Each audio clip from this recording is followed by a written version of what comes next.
well, there was these two stories are connected. The third story that's connected happened today, which is reporting, I think, by the New York Times that said Biden has quietly voiced frustration with Garland, not necessarily to Garland, but kind of within his inner circle. I'm not. I don't think this is a leak. If it was, it's just strategic to say because he can't go to Garland, right? This is what Trump was famously trying to do to Comey. He can't go to Garland and be like, "You have to do this," right? So maybe this is Biden's way of kind of trying to light a fire, but um, all this is connected. There's clearly there's judges in this country who believe factually, legally, with evidence that Trump committed a crime. This isn't hyperbole. This isn't exaggeration. This isn't a documentary where this is actually judges looking at evidence saying this is clearly breaking the law, right? I think the law that everybody's pointed at is there's a law that says you can't interrupt a congressional hearing or a procedure or something. You could probably explain it better than I can. So that's the law that everybody's kind of pointing at that Trump clearly broke, right? And we all kind of saw that live. That story connects to the whole idea of Garland and subpoenas. The story you're referring to is, I guess, the DOJ has been quietly serving subpoenas and people have been giving testimony. What's different from January 6th is January 6th can't compel them. Like they have to, I guess, use the DOJ, right? We've seen this, right? Where the January 6th Commission wants to talk to somebody, they can't. They have to go to DOJ, indict them, and have the DOJ bring them in. So the DOJ doesn't have to go through that. They could just go grab somebody and talk to them. So they've been, I guess, having subpoenas around Trump's kind of circle. All of that is good, John. All of that is good. But what we argued about over Twitter is this idea that, and we argued about it last week. If this is going to take years and years, you just don't have the time, right? And you might bring him to charge today and spend 18 months building your case. But if you spend 18 months building your case and all of a sudden you're not in the DOJ anymore, that could just go away quickly. So I think everyone's frustrated with Garland. I don't think he's doing nothing, just to be clear. I don't think he's doing nothing. He just has to be doing something urgently. Is I think he's not meeting the stakes that I know of yet. Now he could come tomorrow and there's a million charges with a million people, and then all of that will go away.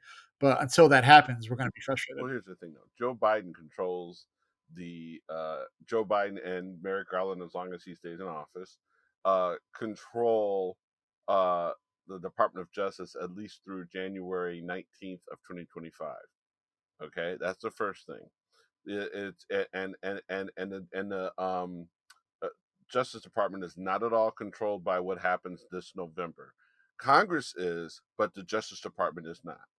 And so one of the things we have to be very mindful of is, while we definitely don't want to take too long, is the case he builds now, or a case if he were to go ahead and announce charges tomorrow, is it got all the elements? Is it got all those stopgaps? Does it have all the fail safes necessary to go ahead and be solid? Or does he need to do a better job building the case? And let's not forget what we're talking about here.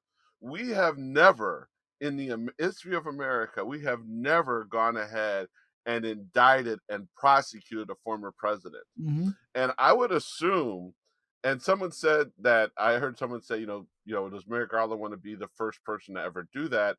And is he getting skittish? Well, I have another question that I think is just as important, just as relevant.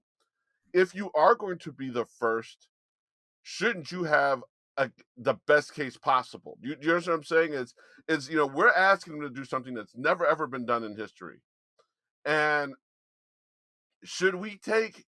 Is it reluctance, or is it structurally? Is it from a legal standpoint? Is he building something that's fail proof? Because also, do you want to be the first person that does it and loses?